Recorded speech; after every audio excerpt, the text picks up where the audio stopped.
Let me take you on a journey to the coldest place on Earth and its last and greatest wilderness, on a voyage to Antarctica. Welcome to A Voyage to Antarctica, brought to you by the UK Antarctic Heritage Trust. I'm your host, Alok Jha.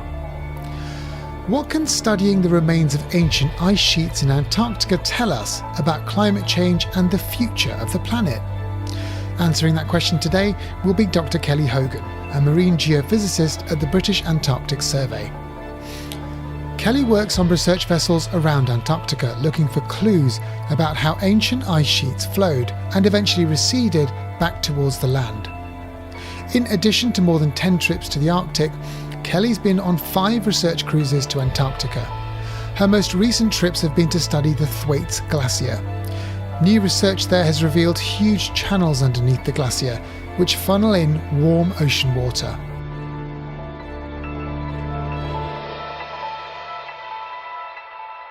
How did you come to become interested in Antarctica? How did your career take you there? I think the first thing that sort of pointed me in the direction of Antarctica in particular was during my undergraduate degree, which was in geology at Oxford. And there was a guest lecturer there, a guy called Gary Wilson. And he had done fieldwork, terrestrial fieldwork, so on land fieldwork in Antarctica, lived in a field camp, studied the rocks there, but also what the rocks meant in terms of what the climate was doing, so how cold it was and when it was warmer. And he showed us this sort of glimpse of Antarctica and glimpse of the questions relating to how the climate behaves there, how it controls the ice, what the feedbacks are for the whole global system. And I just thought it was absolutely fascinating. And that was really the bug for me. What was it about the stories you got told there? Was it the science itself, or was it the sense of adventure and the idea that you would be having to go to somewhere which very few people get to go to?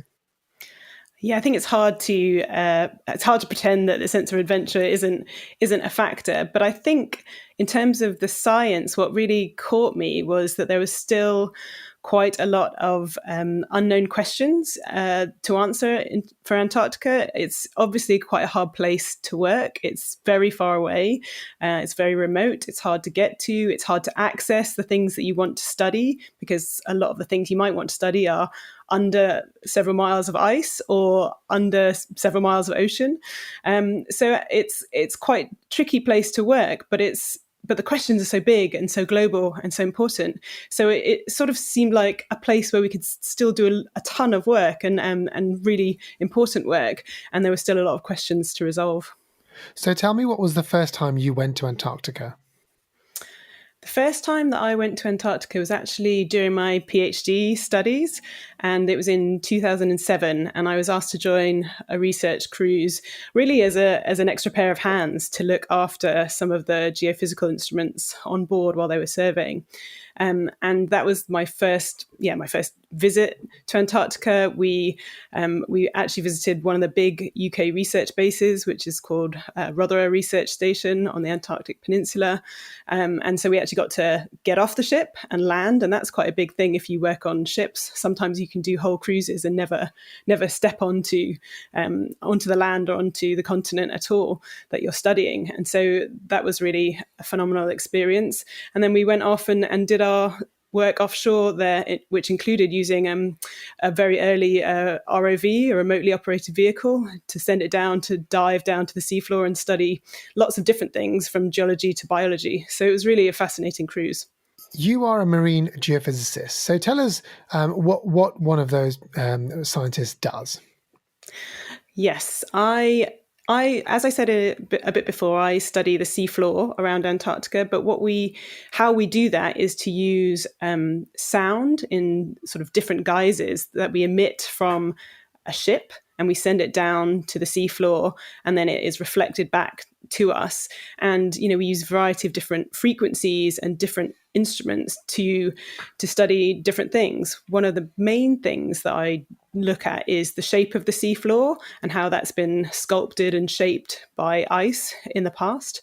And how we do that is to send a sort of fan, if you can imagine a fan of sound going down to the seafloor and then coming back up to the ship, and recorded, you record the time that it comes back up to the ship. And then as the ship moves along, you sort of map out these features on the seafloor sort of in 3D, because this fan is moving back and forth. You can imagine it like you are mowing the lawn with your lawnmower. So you're going up and down, and sending these pulses of sound down to the seafloor, bringing them back, and then recording the depth down to the seafloor. So you eventually get this big 3D map of what the seafloor looks like. So, but instead of a lawnmower, you're using sound waves to sort of sweep across the ground, as it were, or the seafloor rather. As you build up this 3-dimensional map of the seafloor and understand what's down there, what is that telling you? How is that feeding into the sort of larger picture of the continent? Yeah, what it tells us is how ice flowed and moved around and behaved during what we call full glacial periods. So the last one was the last glacial maximum. It was about 20,000 years ago to about 10,000 years ago. And what happened then was that Antarctica grew out onto the sort of shallow seafloor around the continent, and the ice grew out from Antarctica and flowed over it. And so then after that cold period ended and the ice moved back towards the land, then, the shapes that the ice left on the seafloor are sort of exposed, in sort of pristine condition on the seafloor. So we can use what we call glacial landforms, so these sculpted forms on the seafloor, to tell us about things like how the ice moved, where it flowed, how fast it was moving, whether there was water there, and then also how quickly it retreated and whether it moved back because it got melted or because it was carving big icebergs, or a combination. So it really can tell us lots of different things about how ice behaves by studying these sort of past records. And all of this is telling you about how the climate on the Earth has changed over the course of hundreds of thousands, millions of years. Yes, that's right. I mean, the seafloor around Antarctica and what I've just described tells us most about the most recent time that ice grew out over it. But you can look further offshore as well, and you can drill down into the piles of seafloor sediment, so just muds and sands, and you can get a record of those going back through time, and you can look for things like the last time there were these big releases of icebergs from Antarctica, and they drop a very special kind of debris to the seafloor. And so you get these records of armadas of icebergs leaving Antarctica during, when you have one of these big events when ice is lost from Antarctica. So you can get these records over, thousands to millions of years if you go a little bit further offshore than right where I was just describing. Actually, that's a good question. How far back can you piece together the past using this method? Well, you can use various seafloor records to go all the way back to the first time there was ice on Antarctica, and that's about 35 million years ago. So you can use these deep sea records to basically measure the amount of different oxygen isotope ratios that are caught up in some of the bugs that live in the ocean, and then they die and they fall down to the bottom of the seafloor. And the ratio of these different oxygen isotopes tells you also actually about the volume of ice that's on land. So you can go basically all the way back to the start of ice on Antarctica.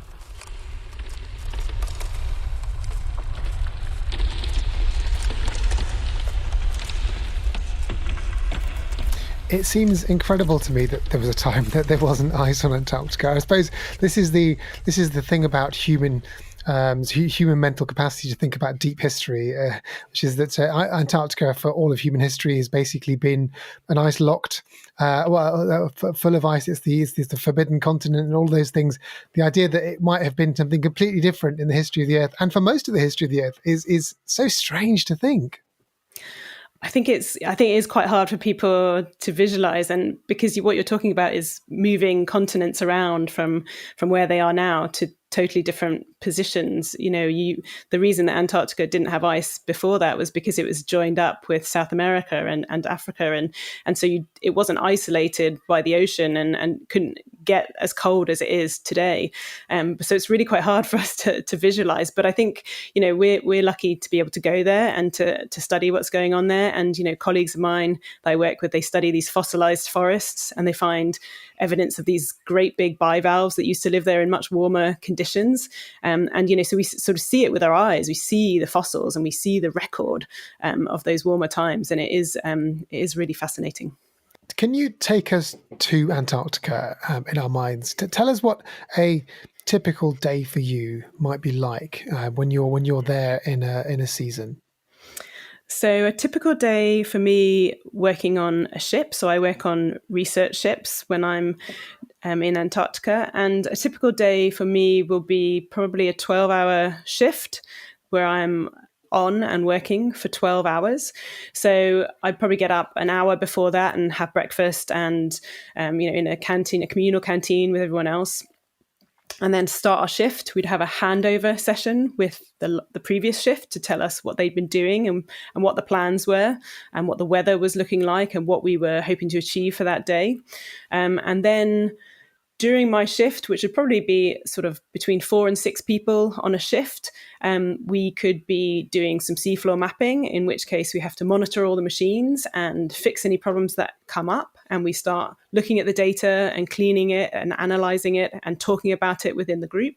And then we also make plans for where we're going to take those sediment samples from the seafloor. And if we were doing that, then we might be out on the deck, all dressed up, really wrapped up warm, putting these big coring devices down to the seafloor and bringing them back up again and taking out the material and processing it in the lab. So it can be quite varied, but also quite hard work. And, if you imagine doing 12-hour shifts, 7 days on repeat, because you don't waste any days, there's no weekends when you're working in Antarctica, you don't waste any of your time, you keep going. So, it does get tiring.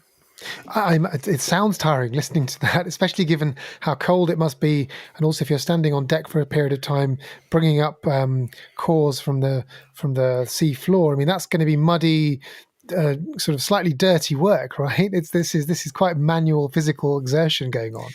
Yeah, I think it's excuse me. It can be muddy and cold and wet. And, where we were working for the past 2 seasons at Thwaites Glacier in West Antarctica, we were outside in temperatures of -20. We were coring at night, so we were out on the deck. It was actually dark at that time, so it was dark. It was that snowing. Doesn't sound like fun at all. Well, really? you say that, but then, but when you're there, it's kind of a magical experience because you're in this place that no one has ever been to before, and you're collecting samples that no one has ever been able to get before, and you also know that at any time you can probably pop back into the ship and get a hot drink. So it's not the same as being on the ice sheet itself, I'd say, but it can be pretty tiring too. What's life on board the ship like? You say you work 7 days a week, but you must have some downtime. Otherwise, you can't possibly continue for months and months on end working every single day, 12 hours like that. Well, a typical research cruise is probably about 6 or 7 weeks for somewhere sort of deep, dark Antarctica, where it takes a while to get there and a while to get back. So you probably only do the 12-hour shifts for maybe five weeks or something like that. With travel time on either end. I suppose your downtime is your 12 hours off in between your 12 hours. In which you've got to sleep as well, of course. Which you've got to sleep. There's a gym on board. There's a sauna. There's a movie room. Things like that. I think. Now you're talking. That sounds good. Well, the best ship that I've been on in terms of downtime actually was a Swedish icebreaker, the icebreaker Odin, and she's a really beautiful ship. And they have 2 saunas on board, and each one of those has a little lounge area outside, so you can take your cold beer and put it in the fridge, and then you can pop in the sauna at the end of your long day of shift, and then you can come out and enjoy a cold beer. The Swedes know how to do things. Okay, and now you're talking. That sounds like more my kind of Antarctic expedition.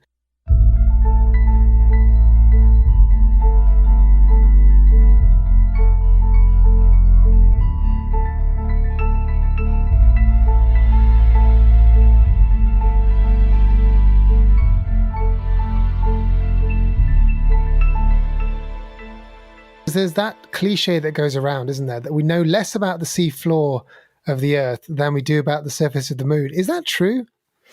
I think that's true. And I think it probably extends to places like Mars as well. You know, we have very, very high resolution, essentially satellite data sets from Mars that tell us about the shape of the surface of Mars. And people talk about where they can see evidence for water and that kind of thing there.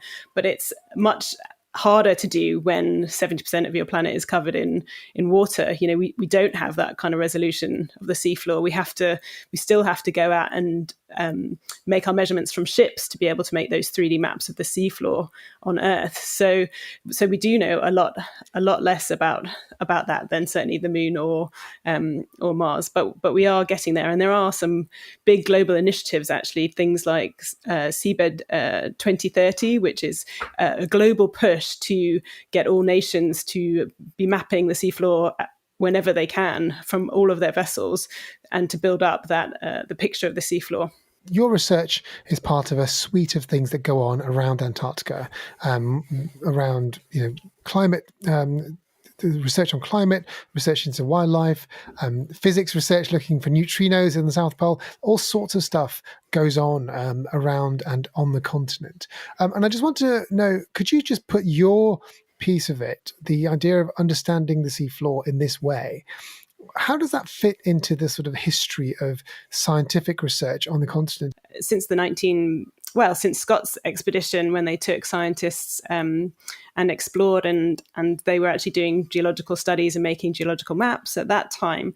But the British Antarctic Survey has been sending geologists down to Antarctica since the 1950s or so, and they were moving around on land and trying to get rock samples and trying to map the outcrops of the mountains, what the rocks they could see with their eyes. So if you think about where does mapping the seafloor fit into it, we really didn't have the tools to be able to do that really efficiently until sort of the early 1990s, when these sonars that are called multi-beam sonars that send this fan of sound down to the seafloor and back again became more widespread in science vessels. So even though there's a big drive to collect this kind of data now, and it is really important to understand the sort of long-term record of what's gone on with ice in Antarctica. It's actually a fairly new science, and the pace of technology and our technological advances is really helping with that. And probably we can talk more about autonomous vehicles and the future of that kind of science as well. Well, let's talk about that, because you mentioned earlier ROVs, these remotely operated vehicles, which is one of the first things you had to look after when you went to Antarctica in 2007, was it? Yes, that's right. So just tell us how that technology has come along, because the idea of measuring things in very harsh environments like Antarctica has really been helped essentially by robots and with machines that can sort of dive very deep, sort of without putting human life at risk. Yeah, we are entering basically a new technological era in terms of what we can do in marine environments in places like Antarctica and in polar regions. I think I could just compare what we did in 2007. So the remotely operated vehicle that we had there with us is called ISIS, which is a bit of an unfortunate name now. But this vehicle is tethered to the ship, so it has a cable running back to the ship. So you have to stay within a certain range, and you are limited by the length of cable that there is. It was quite hard to independently locate the ROV, so it's quite hard to put a gyro compass or an instrument on the ROV to know exactly where it is. So then it's quite hard to locate where you are actually doing your mapping and where you're working. There was a lot of technology that you need just to keep the ROV running, and you need big cameras if you want to see anything. A large part of what we were doing there, not just big cameras, big lights, because there's no light, obviously, under hundreds of meters of water. And so, these ROVs, well, it had a lot of lights, a lot of cameras, and then you're trying to put science instruments on there as well. And now, what we're looking at is being able to send things like AUVs, so autonomous underwater vehicles. So they're not tethered to the ship. There's no one driving them. You basically program it to go where you want it to go, and then you put it into the water from the back deck of the ship, and off it goes, and it runs its course. And they have a lot of really amazing technology on board to avoid icebergs. And if they do see an obstacle coming up, they do they do little loops to avoid them, and then try to come back on track. They have sort of different options of what to do. If they run into too much trouble, they basically surface or come back to the start point. And all of these things, you have to think very carefully about that when you're in an environment with huge floating icebergs that have, keels, so the bottom bit that floats into points down into the water that's sort of tens to hundreds of meters deep. But we're now able to send those off, and they can go underneath these floating bits of ice where we can't get to on a ship. And they're very hard to access from the surface as well, very dangerous places to work if there's a lot of crevasses. So we are really entering a whole new technological era. Hello, I'm Camilla Nichols, CEO of the UK Antarctic Heritage Trust, and I hope you're enjoying the podcast so far. We work to preserve and protect Antarctica's unique heritage, from the historic huts of early pioneers to the amazing discoveries in climate science. And our mission is to inspire current and future generations to discover, value and protect this precious wilderness. The pandemic has had a significant impact on our work, and we need your generosity now more than ever. Find out how you can help save Antarctica, protect our planet, and even adopt a penguin at ukaht.org, or search for the UK Antarctic Heritage Trust. Thank you, and enjoy the rest of the podcast. And so what kinds of things are you finding out? I mean, we know you've described already that mapping the seafloor is useful to understand ancient climates, and that helps you to see where the ice has been. So in this sort of rapidly increasing data collection phase of this research, using these autonomous robots, I just wonder what kinds of things are you discovering, that what kinds of discoveries are being enabled by it all? Yeah, we're although there is a big push to use these new technologies, we're also quite careful. They're very expensive, all of these bits of kit. And so we're really targeting things that are really going to help drive our understanding forward of these environments. Maybe I can just give you an example from the big project that I'm involved in now, which is to study Thwaites Glacier in Antarctica. It's called the International Thwaites Glacier Collaboration. And so we've been on 2 research cruises down to Thwaites Glacier in West Antarctica to study this particular glacier, because it's losing ice so rapidly and at an accelerated rate that people are very concerned about its future. So what we do is, what we've done with some of these autonomous vehicles is send them underneath the ice to places that we can't get to. And what we're trying to do with that is to measure and to understand where warm ocean water is getting underneath the ice and getting to where the ice rests on the seafloor and is doing its most melting.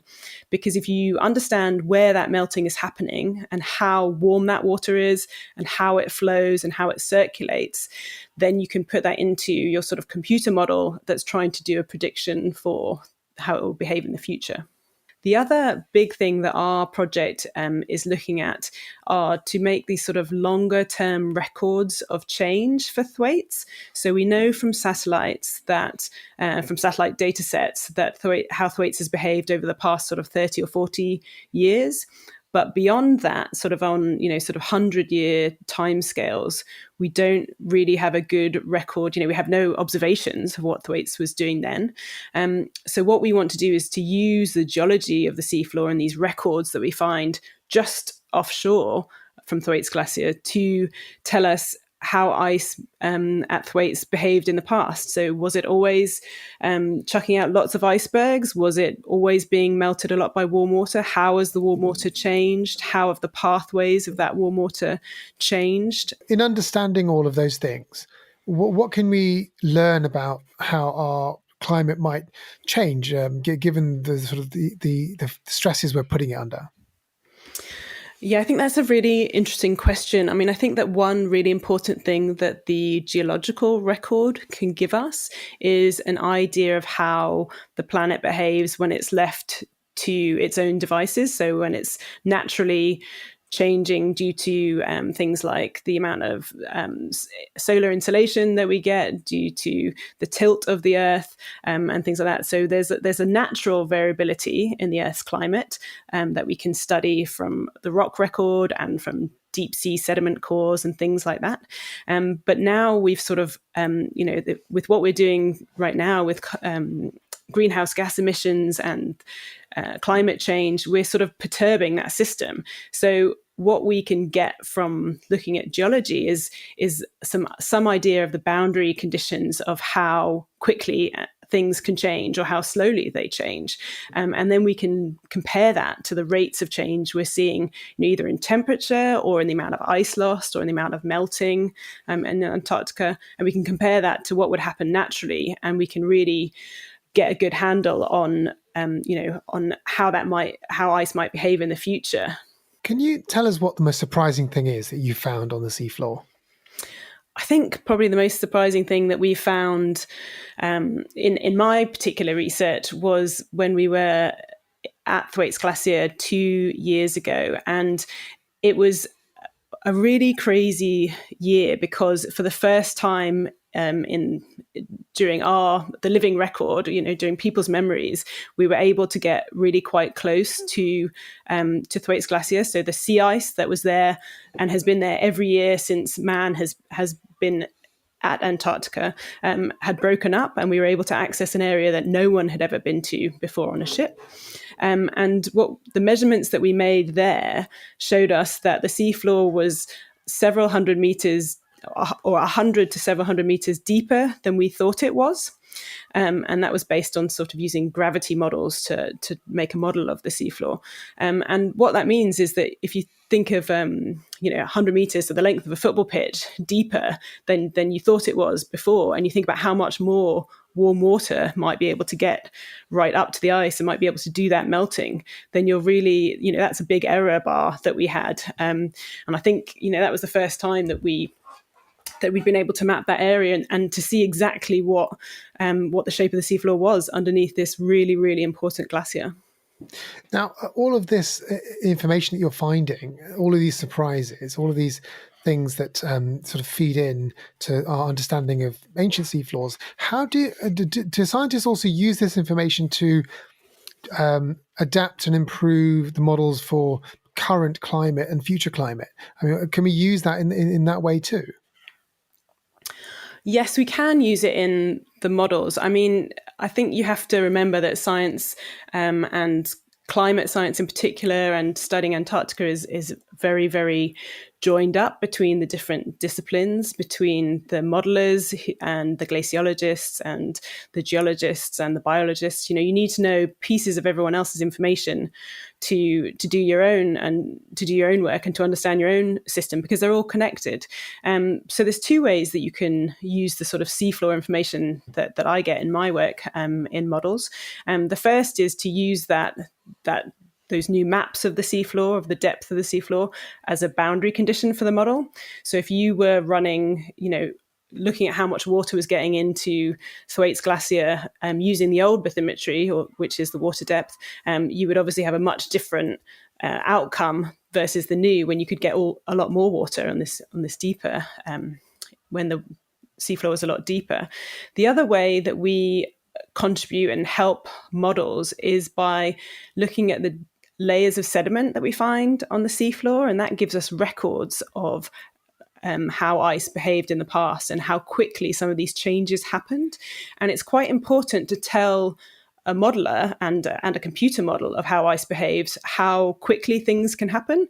If you don't have any upper bound or lower bound of how quickly or how slowly some of these processes can happen, then the model could run away and be unrealistic.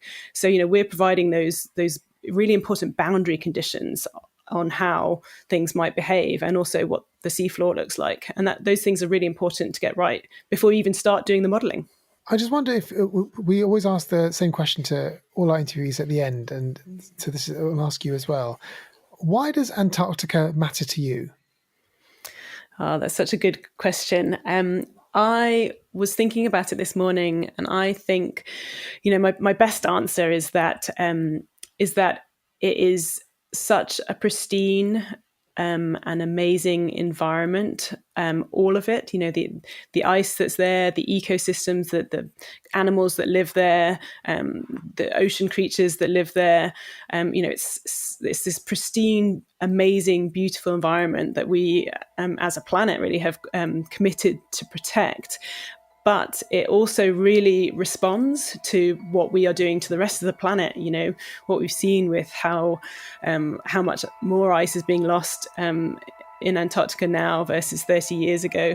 It responds. And, even though we think everything's quiet and still and nothing happens fast there, it really is responding to what we're doing to the rest of the planet. And I think, that's what keeps my attention and my effort with Antarctica.